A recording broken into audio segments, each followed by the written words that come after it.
So in this session, I'm going to talk about the challenges of reporting in an age of disinformation. And unfortunately now, journalists have to recognize that they're under attack. Their newsrooms are under attack.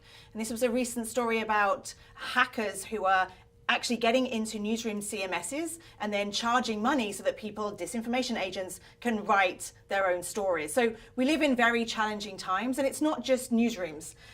It's also the social networks, the platforms. There was an example during the Las Vegas shooting when actually disinformation agents on, or we can just call them hoaxsters or trolls on 4chan, were basically pushing a different name of the shooter, and that got pulled in by Google and was in the top results. It did get changed by Google, but it's an example of how people are trying to take advantage of both newsrooms and platforms. And most recently, in a time where unfortunately journalists were being laid off, there was a campaign by people on 4chan again to push this narrative of attacking journalists on Twitter and saying you should learn to code. And you could see on 4chan this coordinated attempt to target journalists. So I've actually recently talked about the trumpet of amplification, which is something I call it, but it's this idea that increasingly rumors and conspiracy content start in spaces on the anonymous web. So that might be 4chan, 8chan, Discord, spaces that not many people visit, but there are spaces where people are coordinating around activity that's attempting to manipulate and target newsrooms and platforms. So the rumors might start there. They might move into closed or semi-closed networks. That might be WhatsApp, Twitter DM groups, Facebook Messenger groups. Then might move on to what we might call conspiracy communities on platforms like Reddit and YouTube.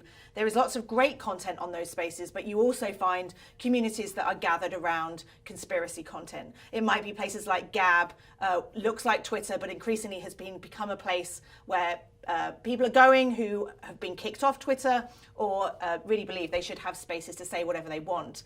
Now from there, it jumps into more traditional social media, whether that's Instagram, Facebook, or Twitter. And unfortunately, journalists who are in those spaces finding this content can too easily report that out immediately without checking back to look at the provenance of where these rumors came from. And so increasingly we've got this problem, which is disinformation agents desperately want the professional media to cover these rumors or conspiracies. Now, it might be that they want them to cover them as fact, like the mistakes we saw earlier around the Las Vegas shooting, or it might be that they want a debunk because they see debunks as a form of engagement. So they see that's additional oxygen to their rumor. So as a journalist, trying to think about when it's right to publish a story and sometimes when it's right to think about not publishing, simply because that's the game that people are trying to play. This is an example from the midterms in the US. Here's a video that actually was a genuine video. A person was going into a polling location and trying to vote for a candidate, and every time they tried to vote for one candidate, it flipped to another. It was a broken machine. Now, the authorities there realized it was broken, took the machine out of use, and that person was able to vote. So democracy took place. But the video was being circulated in conspiracy communities and then onto Twitter and Facebook saying, goodness, look, the whole the system is rigged, it's been hacked, we've got real problems. And so there was evidence here that this was being pushed in a coordinated way. So the challenge here is that Facebook took the video down. They said this is an example of election integrity disinformation. Twitter said, well, this is a genuine video. We don't take down content that's genuine. But after 24 hours, they realized that this had been actually a coordinated attack, essentially, and so then they decided to take it down. But here's evidence of that video being circulated on Discord, and here's actually mainstream coverage of that same story. So you can see this is an ecosystem, but what that means is you have to understand the full ecosystem to recognize what the motivations are of these agents of disinformation. And so, as I said, this is some great work by Ryan Broderick from BuzzFeed, who during the French election recognized that people on 4chan desperately wanted the rumors around the Macron leaks. You might remember that, it was 2 years ago, suggesting that Macron had offshore bank accounts. There was a lot of coverage of that, but what you saw was people on 4chan saying, yes, they're debunking it. That's exactly what we want to see happen. So again, the more examples you see of this, the more you see that it's potentially worrying. And finally, here's an example that many of us remember. This was the students from the Parkland shooting who had a cover on Teen Vogue. And Teen Vogue tweeted out that they were really pleased of this cover. And somebody, actually with very small Twitter following, it turned out, said, "What's next? A video of them ripping the Constitution in half?" Now that tweet did not get much engagement at all. But on 4chan, we actually saw an attempt here to say, okay, I'm going to throw down the gauntlet. Who can turn this picture of the students holding the gun target, who can turn this into a picture of the Constitution or the Bill of Rights? And so we see this happens quite quickly on 4chan. It moves on to Vote, which is another right-wing site, moves on to Gab. And by this stage, it's starting to improve in quality, moves on to Twitter. It's now a video, gets retweeted by Adam Baldwin, who is some form of influencer on the right. And then we see the mainstream media debunking that. Now, of course, you could argue that this had been seen by so many people at that point that it was responsible for journalists to debunk. But the problem with our brains as humans is that we have pretty lazy brains. And actually, people, if I walked down the street now and said, what was it that Emma Gonzalez ripped up? About half the people I would ask would say the Bill of Rights, because they can't remember exactly what she ripped up. She just remembers she ripped something up and they saw something and they can't remember. So there is a challenge here, which is when we do debunking as journalists, does it really have the effect that we want? And it does if we do it effectively and responsibly. It doesn't if we simply repeat the rumor, if we're careless in our use of visuals. So there's real challenges here about how to do responsible journalism in an age of disinformation. Again, this was during the Parkland shooting.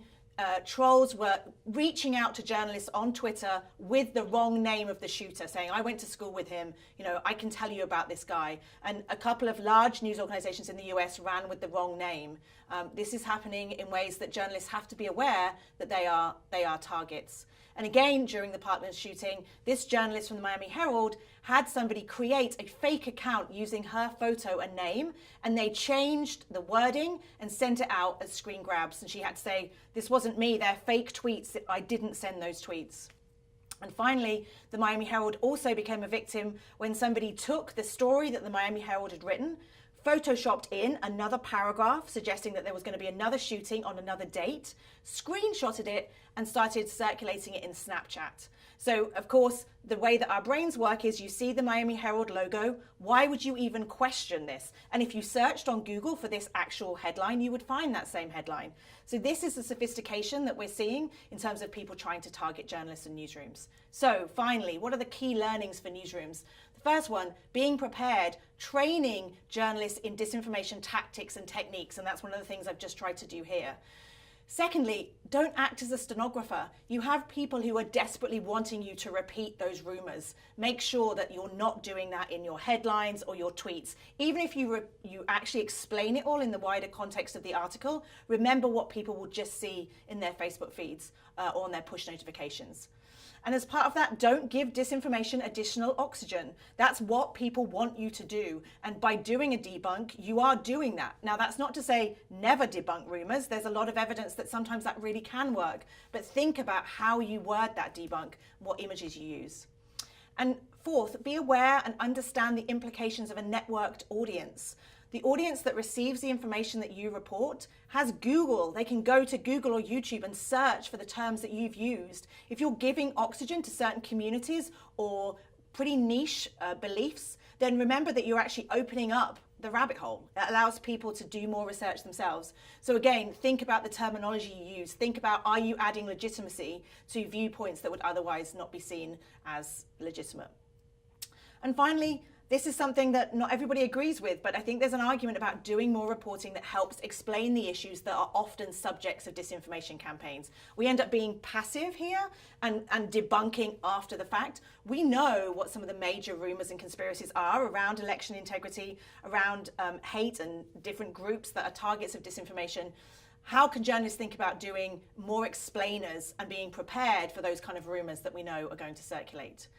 So ultimately, I say this quite a lot, it's not the robots I'm scared of anymore, it's actually the technology is driving those beliefs and those people who want to cause more division and tension through disinformation campaigns and rumors. And journalists are actually becoming tools in those operations. And so we have to recognize that. And again, with journalists, you can be good at your security processes, but we're also humans. And so recognizing how you're vulnerable to attack is what you should be thinking about every day.